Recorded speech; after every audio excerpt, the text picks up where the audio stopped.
ব্রিগেডে প্রধানমন্ত্রী নরেন্দ্র মোদীর মেগা জনসভার দিনেই তৃণমূল বিজেপির সংঘর্ষ বাধে কলকাতার গিরিশ পার্কে। রাজ্যের মন্ত্রী শশী পাজার বাড়ি লক্ষ্য করে হামলা, ভাঙচুর, দলীয় কর্মীদের মারধর, এমনকি মন্ত্রীর ওপর আক্রমণের চেষ্টারও অভিযোগ বিজেপি কর্মী সমর্থকদের বিরুদ্ধে। আক্রান্ত হন খোদ মন্ত্রী নিজেও। ঘটনায় 8 পুলিশ কর্মীও আক্রান্ত হয়েছেন বলে খবর। এবার এই ঘটনায় শতপ্রণোদিত মামলা রুজু করে তদন্ত শুরু করে ধরপাকড় শুরু করল পুলিশ। গিরিশ পার্ক থানায় মামলা দায়ের করা হয়েছে। সিসিটিভি ও ভিডিও ফুটেজের ভিত্তিতে বেশ কয়েকজনকে গ্রেপ্তার করা হয়েছে। ঘটনার সূত্রপাত শনিবার দুপুরে। একদিকে যখন ব্রিগেডের সভায় প্রধানমন্ত্রী নরেন্দ্র মোদী বক্তব্য রাখবেন, ঠিক তার আগেই উত্তপ্ত হয়ে ওঠে উত্তর কলকাতার গিরিশ পার্ক এলাকা। ব্রিগেডে মোদীর সভায় যোগ দিতে বিভিন্ন জেলা থেকে বাসে বিজেপি কর্মীরা কলকাতায় এসেছিলেন। অভিযোগ, গিরিশ পার্কে রাজ্যের মন্ত্রী শশী পাজার বাড়ির সামনে থাকা বয়কট বিজেপি ব্যানার ছিঁড়ে ফেলেন বিজেপি কর্মীরা, আর তা থেকেই অশান্তি ব্যাপক আকার নেয়। তৃণমূলের অভিযোগ, ব্রিগেডে যাওয়ার নাম করে বিজেপি আশ্রিত দুষ্কৃতীরা পরিকল্পিতভাবে শশী পাজার বাড়িকে নিশানা করে। ইটের আঘাতে বাড়ির জানালার কাঁচ ও সদর দরজার ক্ষতি হয়েছে বলে দাবি জোড়াফুল শিবিরের।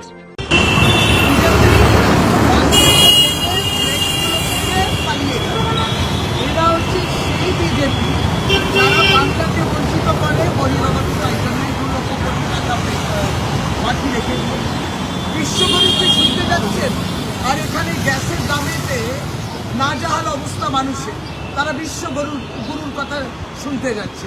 এইভাবে একটা পরিবেশ তৈরি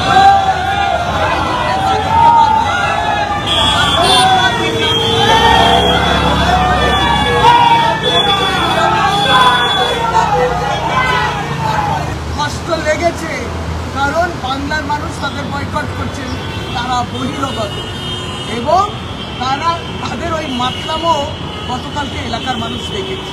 এই হচ্ছে বিজেপির। পরিস্থিতি সামলাতে গিয়ে আক্রান্ত হতে হয়েছে পুলিশকেও। শশী পাজার অভিযোগ, পরিকল্পনা করে এই হামলা চালানো হয়েছে। জনতা পার্টির গুন্ডারা আমার বাড়ি Chittaranjan Avenue Girish Park main রোডে বয়কট বিজেপি দেখে বাস থেকে নেমে ফ্লেক্সগুলো ছিঁড়ল। কিছু বললাম না, আমরা আবার নতুন করে ফ্লেক্স লাগালাম।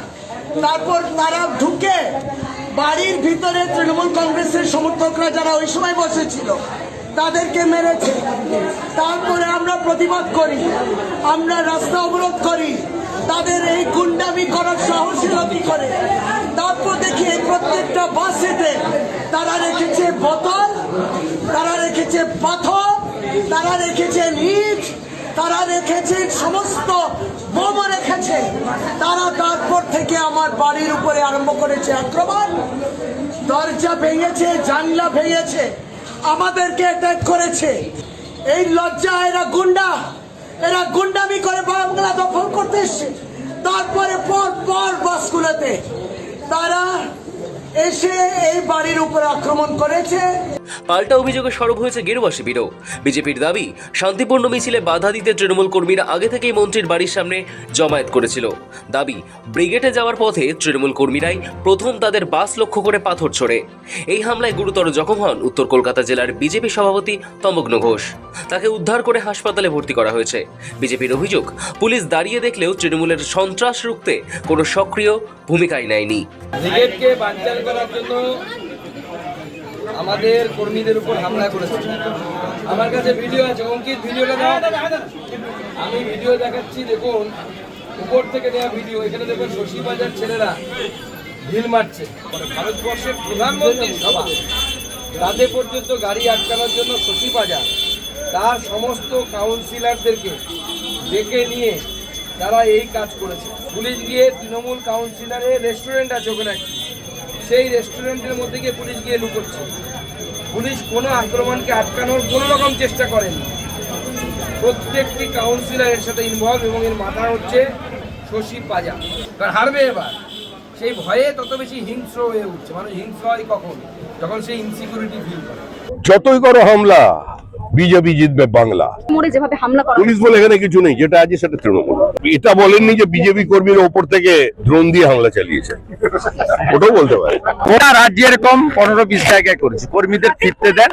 কলকাতা পুলিশ থাকা সত্ত্বেও এই ধরনের ঘটনা। কলকাতা পুলিশ তো না, মমতা পুলিশ। যারা রাষ্ট্রপতি মহোদয়কে অপমান করে তারা কি পুলিশ নাকি? তারা কি অশ্বস্তম্ভ বা সত্যমেব জয়তের মর্যাদা রাখতে পারেনি? আজকে সুনিশ্চিত হয়ে গেছে পরিবর্তন আসছে। আর সব জায়গায় তো সমান হবে না। আমাদের কর্মীরা তৈরি হয়ে আসে এবং তৈরি আছে দ্বিতীয়বার যেন কোথাও ভুল না করেন। কিন্তু তার ফলে খালি ব্যান্ডেজ মাথায় বাঁধা হবে না, অনেক জায়গায় ব্যান্ডেজ পড়বে। বম বন্দুক সব আনবো, গুন্ডাদের সঙ্গে লড়ার জন্য কি আছে? উনি দেখেছেন বম ছিল কোথায়, লাঠি ছিল কোথায়? ওনারা ভেবেছেন দুটো ঢিল মারবেন, বিজেপি লোকেরা পালিয়ে যাবে, যা হয়। সে বিজেপি নয়, বিজেপি পাল্টে গেছে।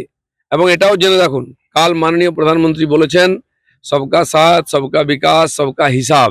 হিসাব মানে খালি টাকার হিসাব নয়, এতদিন যা গুন্ডামি মারপিট করেছেন সব হিসাব চুকতে হবে। সাবধান থাকুন, যদি শশী বাজার বাড়িতে অ্যাটাক হতে পারে, কালীঘাটেও অ্যাটাক হতে পারে, মদন মিত্রি বা চেতলার বাড়িতেও অ্যাটাক হতে পারে, আর এটা হবেও ভোটের আগে, জেনে রাখুন। আরে মহিলা মন্ত্রী কি পুরুষকে মারবো? টিএমসি তো সবই মহিলা, নেত্রী মহিলা, বাকিরাও মহিলা। পুরুষ আছে নাকি কেউ? ওখানে মহিলারাই পুরুষ। কারণ এই শশী পাঁজা বারবার অ্যাটাক করতে যান লোক নিয়ে। আই ঠাঙ্গানি খেয়ে গেছেন। কি ড্রামা দেখছিলাম, চুল টুকুল উস্কো খুস্কো করে, কিচ্ছু হয়নি। পেছনে কটা দাঁড়িয়েছিল হাতে ব্যান্ডেজ বেঁধে।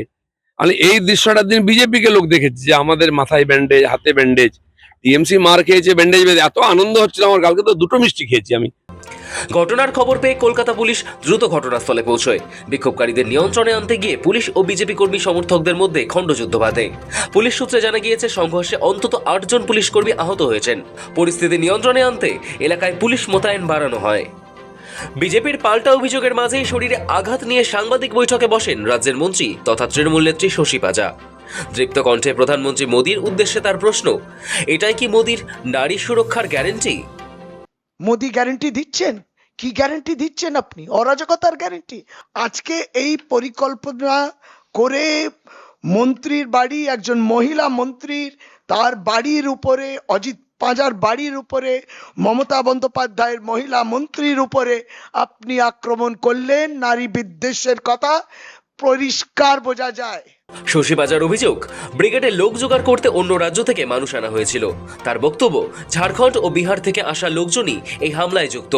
নারী সুরক্ষার কথা বললেও বাস্তবে বিজেপি এক মহিলা মন্ত্রীর বাড়িতে হামলা চালিয়েছে বলেও অভিযোগ করেন তিনি। যে বিজেপি তাহলে গুন্ডা পুষছে, এবং এটা গুন্ডা পুষছে, খুনি পুষছে। বাস থেকে ওই বিজেপি গুন্ডা মার্ডারাররা বাসটাকে থামিয়ে নামলো, ফ্লেক্সগুলো ছিঁড়লো আর এদেরকে মারলো। আমরা তো অবাক হয়ে যাই। স্বাভাবিকভাবে বসে থাকবো? আমরা প্রতিবাদ জানাই, কেন করেছো? সমস্ত ফুটেজ আছে। এরা কারা? এরা কোত্থেকে এসছে? আপনি বিহার ঝাড়খণ্ড কোত্থেকে এসছেন? আপনারা কেন নিয়ে এসছে? ব্রিগেড ভরার জন্য? এই বি গ্রেড র্যালি, ব্রিগেড নয় বি গ্রেড র্যালি, সেটাকে ভরবার জন্য গুন্ডা মাওয়ালি মাতালদের নিয়ে এসছে। প্রধানমন্ত্রী ভাষণে বলছে সব হিসাব লে লেগা। এখনো বাংলা তো সরকার দূরের কথা, তারা বাংলা এই গুন্ডামি, রঙ্গবাজি, দাঙ্গাবাজি করে আর খুন করে বাংলা দখল করবেন আপনি। আজকে এই পরিকল্পনা করে মন্ত্রীর বাড়ি, একজন মহিলা মন্ত্রীর, তার বাড়ির উপরে, অজিত পাঁজার বাড়ির উপরে, মমতা বন্দ্যোপাধ্যায়ের মহিলা মন্ত্রীর উপরে আপনি আক্রমণ করলেন। নারী বিদ্বেষের কথা পরিষ্কার বোঝা যায়। মিথ্যে কথা বলবেন না। আপনারা আজকে পরিকল্পনা করেই অরাজকতা করছিলেন এবং খুন করার পরিকল্পনা ছিল। This is my allegation, serious, এবং এটা নিয়ে আমি এফআইআর করছি। গিরিশ পার্কের ঘটনায় তীব্র নিন্দা জানিয়েছেন তৃণমূলের সর্বভারতীয় সাধারণ সম্পাদক অভিষেক বন্দ্যোপাধ্যায়। নিজের এক্স হ্যান্ডেলে অভিষেক লিখেছেন, এই ঘটনা শুধুমাত্র একজন মন্ত্রীর ওপর হামলা নয়, বরং বাংলার নারীদের ওপর আক্রমণের একটি নিন্দনীয় দৃশ্য। পরিকল্পিতভাবে অশান্তি ছড়ানোর উদ্দেশ্যেই এই হামলা চালানো হয়েছে। শনিবারের ঘটনার প্রসঙ্গ টেনে অভিষেক 2019 সালের একটি ঘটনার কথাও উল্লেখ করেন। সেই সময় কেন্দ্রীয় স্বরাষ্ট্রমন্ত্রী অমিত শাহের সভার পর কলকাতায় ঈশ্বরচন্দ্র বিদ্যাসাগরের মূর্তি ভাঙচুরের ঘটনা ঘটেছিল। তার দাবি, সেই ঘটনার মতোই এবারও বিজেপির উস্কানিমূলক রাজনীতির ফলেই অশান্তি তৈরি হয়েছে, এমনটাই অভিযোগ অভিষেকের। তবে শুধু অভিষেকই নন, সরব তৃণমূলের অন্যান্য নেতা নেত্রীরাও। প্রধানমন্ত্রী আশায় এতটাই উত্তেজিত হয়েছেন, তারা এতটাই অনুপ্রাণিত হয়েছেন, এতটাই উদ্বেজিত হয়েছেন যে গিরিশ পার্ক থেকে তারা মন্ত্রী যখন জানতে পারে যে এটা মন্ত্রী শশী পাঁজার বাড়ি লক্ষ্য করে ঢিল ছোড়েন। মন্ত্রী তখন বাড়িতে বর্বরের মতো বাড়ি আক্রমণ করা হয়, ঢিলে বোতলে কাঁচের টুকরোয় বাড়ি ভরিয়ে দেওয়া হয়। আমার মনে পড়ছে না স্বাধীনতার পর একমাত্র গুজরাটে একজন এমপি, মাননীয় এমপি খুন হয়েছিলেন গুজরাট রায়টের সময়।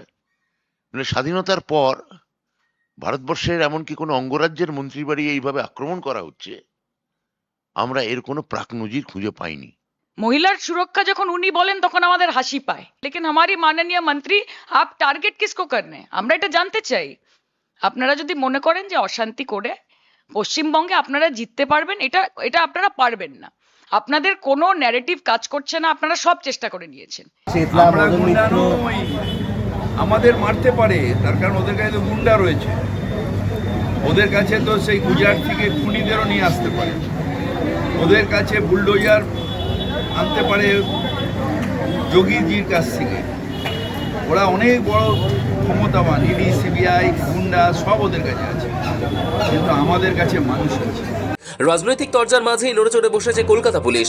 গিরিশ পার্ক থানায় শতপ্রণোদিত মামলা রুজু করা হয়। বিএনএস এর একাধিক ধারা, যেমন খুনের চেষ্টা, সরকারি কর্মীদের মারধর, দাঙ্গা লাগানোর চেষ্টা, ধারালো অস্ত্র নিয়ে হামলা, ব্যক্তিগত সম্পত্তি ভাঙচুর, বেআইনি জমায়েত সহ একাধিক ধারায় মামলা রুজু করে তদন্ত শুরু করেছে পুলিশ। শুধু তাই নয়, সরকারি সম্পত্তি নষ্ট আইনেও মামলা রুজু করেছে পুলিশ। সূত্রের খবর, সিসিটিভি ফুটেজ খতিয়ে দেখেই অভিযুক্তদের শনাক্ত করা হচ্ছে। সব মিলিয়ে মোদির সভার আগেই রাজনৈতিক অশান্তিতে উত্তপ্ত হয়ে ওঠে উত্তর কলকাতার গিরিশ পার্ক এলাকা। গিরিশ পার্কের পরিস্থিতি যখন এত অগ্নিগর্ভ, সে সময় ব্রিগেডের সভায় প্রধানমন্ত্রীর গলায় শোনা গিয়েছে অভিযোগের সুর। বাংলায় নারী সুরক্ষা নেই। সৌভিক চ্যানেলের রিপোর্ট, সময় কলকাতা।